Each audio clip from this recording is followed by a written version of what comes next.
Okey, Assalamualaikum. Hai kawan-kawan semua, Gunners. Ya, wah. Muka ada senyum. Wah, happy je semua. Iyalah, mana tak happy kan? Straight saja menang kan? Wah, ini satu benda yang lama aku nak rasa. Mendambakan kemenangan yang berterusan. Akhirnya dapat juga rasa, rasa lama tak kena bahan dengan tim-tim lain. Aduh, okey. Terbaik. Tanpa banyak berdalih, tanpa banyak cakap mari kita nak review berkenaan dengan game semalam. Ayo kita tengok. Baik, dekat depan aku ada skrin. Aku akan bacakan kepada korang berkenaan dengan statistik game semalam. Okey, kalau kita tengok, Arsenal dah pun menang 2-0 ke atas Leicester City ya. Yang mana Leicester ni boleh tahan dia punya line up. Ada Vardy, Madison, Yuri Tielemans, keeper tu Schmeichel, keeper tu Soyuncu lagi.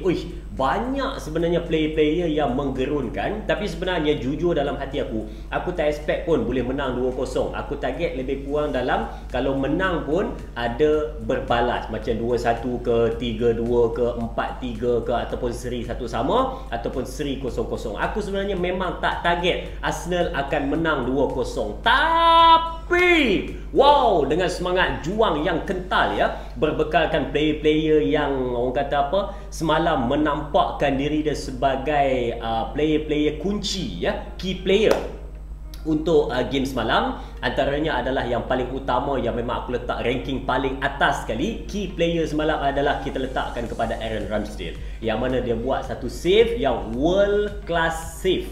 Okey, korang tengok macam mana dia save free kick daripada James Madison. Memang menunjukkan dia adalah seorang player yang muda yang berada di dalam radar Southgate, insya-Allah ya, untuk next international punya game ataupun international punya squad kebangsaan. Memang aku rasa Aaron Ramsdale akan ada nama dia sebab perform.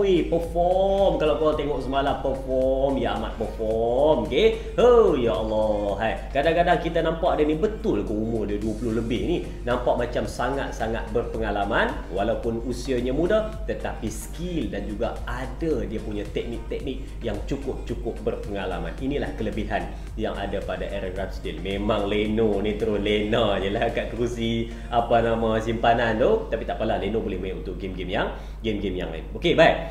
Aaron Ramsdale ini untuk yang pertama. Yang kedua, kita akan berikan pujian kepada Emile Smith Rowe, yang mana menjaringkan satu gol setelah Gabriel menjaringkan gol pada minit ke-6, minit ke-5 ataupun minit ke-6, dan juga dia jaringkan pada minit ke-18, yang mana Emile Smith Rowe menjaringkan gol untuk dirinya dan juga untuk Arsenal pada malam tadi, gol yang kedua. Dan yang paling penting, tengok Smith Rowe ni, dia jadi tak tidur diam tau. Dia sentiasa semangat, rajin cari bola, kejar bola, buat game, tak sia-sialah. Arsenal memberikan nombor 10 kepada Emile Smith Rowe. Dan yang ketiga, kita tengok juga key player ataupun player-player yang kita pandang semalam, dia adalah orang yang bekerja keras untuk mendapatkan kemenangan semalam. Antaranya lagi siapa? Nombor 3 adalah Tomiyasu, Takehiro Tomiyasu. Ini memang tiap-tiap game di antara player yang aku nak tengok player tu perform adalah Takehiro Tomiyasu. Sangat-sangat hebat pemain Asia Jepun ini. Dan yang keempat yang patut kita beri pujian, siapa dia?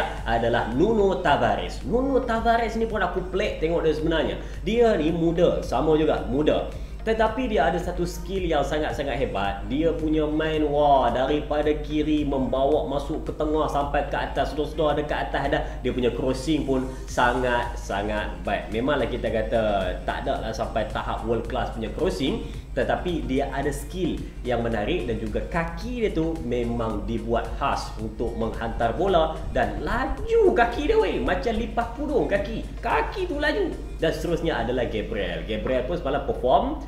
Dia dengan Ben White, Mamak Putih tu, dia orang dah letakkan diri dia orang ni sebaris dengan pertahanan-pertahanan hebat yang berada di Liga Perdana Inggeris. Boleh clean sheet semalam 2-0 ni satu benda yang sangat-sangat menarik. Okey, kalau kita tengok daripada statistik Leicester 16 shoot, 16 kali try. Untuk first half tu memang kita nampak macam Leicester ni dia macam so-so saja, tak try banyak sangat. Tapi second half tu dia bertubi-tubi dia bagi. Sampai 16 shoot Arsenal cuma 9 shoot saja, tapi dalam 9 tu 2 biji terjah jaring bos. 2 biji bos. Corner satu, Saka assist, yang kedua Smith Rowe tanpa disangka-sangka meledak dalam keadaan kekacauan di depan tiang gol. Korang boleh komen lah dekat ruangan komen kan. Korang nak bagi siapa man of the match untuk game semalam. Korang boleh komen dekat ruangan komen di bawah ni, siapa man of the match. MOTM, man of the match. Tulis dekat ruangan komen, kita nak tengok siapa pilihan anda. Okey, baik. Kalau aku akan berikan kepada Aaron Ramsdale. Okey, baik. Untuk shoot on target pula, daripada 16 Leicester score itu, 8 sahaja on target. Dan Arsenal daripada 9 shoot itu, ada 5 shoot on target. Kalau penguasaan bola memanglah di tempat Leicester kan, tidak dinafikan. Memang Leicester mengawal perlawanan, tapi macam aku kata tadi lah, di awal memang Arsenal punya pegang. Tetapi untuk second half, Arsenal agak kurang sedikit. Biasalah, kadang-kadang Arsenal aku geram juga tau. Bila mana dia dah leading, bila mana dia dah duduk di depan, kadang-kadang dia ni main ala-ala Malaysia tau. Dah duduk di depan, dia dah macam sambil lewat lala sekali, pak, kena tebuk. Nasib baik semalam tak kena tebuk tau. Yang ni patut-patut kita kena tengok balik. Dan Arteta tolong take note, bagi tahu kepada player-player, tolong bila mana walaupun dah leading 5-0 sekalipun, ingat ini EPL. EPL adalah liga yang tidak dijangka, dan bukan kata 5-0 itu boleh menang. Aku ingat dulu pernah ada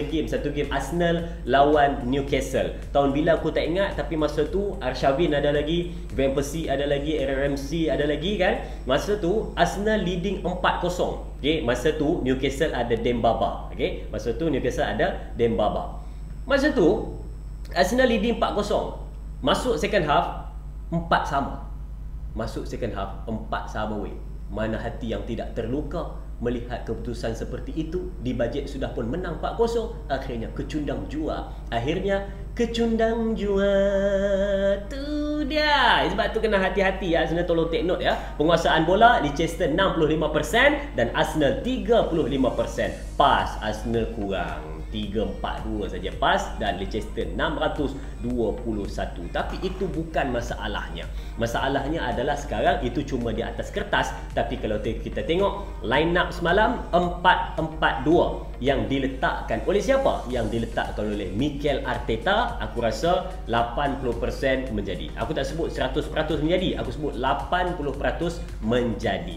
Sebenarnya ada lagi kecacat celaan yang patut diperbaiki, okey, yang patut diperbaiki. Tapi meletakkan Aaron Ramsdale, Ben White, Gabriel, Nuno Tavares menggantikan Kieran Tierney yang dalam keadaan kecederaan. Lepas tu meletakkan Takehiro Tomiyasu dan duo di bahagian center, iaitu Thomas Partey dan juga Albertson Lokonga. Lepas tu di bahagian kiri ada Emile Smith Rowe dan kanan ada Bukayo Saka. Tengah ada dua orang pair kawan baik ni, ada Pierre-Emerick Aubameyang dan juga Alexander Lacazette. Meletakkan ni di bahagian untuk first half line up, first 11 aku rasa menjadi semalam untuk 80% menjadi. Dan penambahbaikan satu lagi aku nak sebut berkenaan dengan Lacazette. Lacazette ni dia kacau game dah cantik, dia mengacau pertahanan dah cantik. Cuma kadang-kadang tengok dia ni badan sasa, tengok dia ni muka garang, janggut lebat. Tapi kadang-kadang bila tengok dia main tu rasa macam slow je, rasa macam lembek je, macam ada benda tak kena je. Gaji tak bayar ke?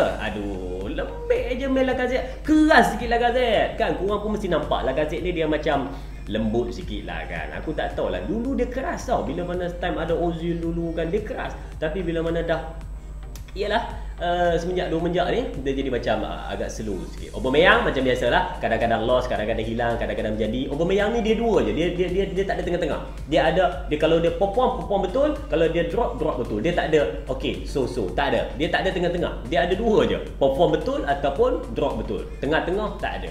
Lagi satu, kesian Martin Odegaard. Dia dah masuk semalam menggantikan Lacazette. Tapi rata-rata netizen ataupun rata-rata fans Arsenal, The Gunners kata Odegaard ni dia memerlukan masa. Sebab yalah, game lawan Burnley je, lepas skor free kick tu je nampak macam budak ni boleh tahan ni. Tapi bila game selepas tu dia dah jadi macam aduh, ini betul ke ni player daripada akademi Real Madrid ni? Betul ke bekas player Real Madrid ni? Nampak macam Liga M3 je kan. Main aduh, sedih tengok. Sebab tu Martin Odegaard kena usaha lebih sikit, buat sedikit ulang gaji. Ulang gaji tambah latihan, okey. Kena pasti balik kat mana kesilapan atau kelemahan anda. Lepas tu anda kenalah jadi orang yang usaha lebih sikit lah untuk menambah skill anda tu, dan juga menempatkan diri anda boleh dijadikan pilihan untuk sebagai super sub ataupun menjadi seorang player yang layak diletakkan sebagai first 11. Baik, itu okey. Dan seterusnya kita tengok juga siapa. Nah, ini yang sedap nak bincang ni, muka ala-ala Caprice ni kan. Muka aku seorang je yang tengok muka siapa? Muka Nicolas Pepe ni macam Caprice. Ay ya Allah, kadang-kadang aku nampak muka dia iras kau kalau pakai cap, kalau pakai apa nama spek mata yang ada buka atas tu. Lebih kurang kau kan. Dia janggut sikit tu kan. Okey, Nicolas Pepe ni pun satu benda je aku tengok pada dia. Dia ni pun satu hal. Dia sama lebih kurang macam Aubameyang. Dia kalau perform kalau perform betul. Tapi kalau dia jatuh betul, dia harap pada laju kaki je. Tapi korang tak tahu, dia adalah bukan satu-satunya. Dia nama dia ada di antara 3 manusia yang berada di PL yang pernah gelecek ataupun pernah dribble lepas Van Dijk.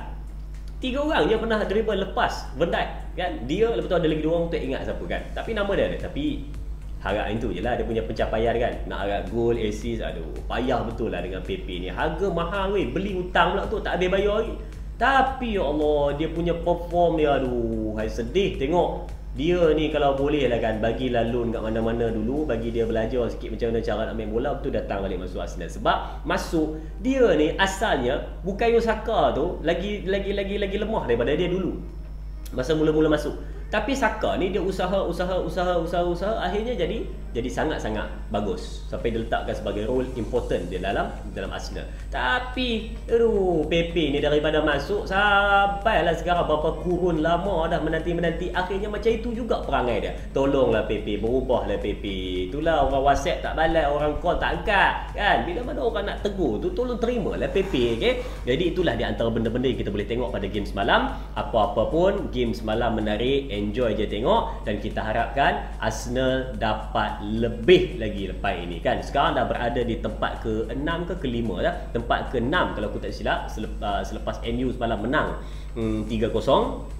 Jadi Arsenal menduduki tempat yang ke-6 sekarang. Jadi jangan risau, minggu depan kita akan lawan dengan Watford. Kita yakin kita akan menang di tempat sendiri pula, di home kita pula. Kita yakin kita akan menang, Arsenal akan menang dan terus menang. Akhirnya akan menempatkan diri di dalam top 4 yang akan muncul di UEFA Champions League pada tahun depan. Aku kuat mengatakan yang Arsenal ini dia akan mengakhiri season ini di dalam top 4. Tengok City pun turun naik. Tengok Chelsea itu perform betul. Liverpool pun perform betul, tapi semalam dia dah seri dengan Brighton, yang mana Leandro Trossard menjaringkan gol penyamaan 2-2. Salah pun semalam kena kunci juga. Dia boleh buat assist 1 tapi kena kunci. Dan kalau kita tengok juga MU semalam tiba-tiba pula boleh menang 3-0. Aku semalam pelik betul lah dengan Tottenham ni apa hal? Tak boleh harap betul lah. Orang harap semalam seri ke, MU kalah ke. Tengok aduh, apa 3-0?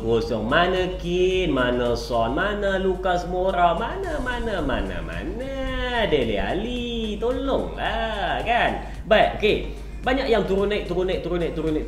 Tapi itulah, aku harapkan Arsenal terus perform dan on form, berkekal dalam keadaan seri ataupun menang berterusan. Akhirnya kita dapat menamatkan untuk separuh yang pertama ini, 18 game yang pertama, dalam keadaan mengakhiri di tempat top 4. Jadi korang pun kalau ada apa-apa nak komen berkenaan dengan game semalam, ada apa yang korang kata patut dibuat penambahbaikan untuk Arsenal, korang boleh tulis di ruangan komen. Dan untuk game semalam kita boleh bagi 8/10 bintang untuk Arteta, dan untuk next game lawan Watford, ayo sama-sama kita berikan sepenuh semangat, sepenuh tumpuan, berikan sepenuh pengharapan kepada Arsenal, dan semoga line up yang bakal diteruskan ini dapat memberikan impak yang sangat-sangat berkesan kepada Arsenal dan mengembalikan zaman kegemilangan atau Wenger.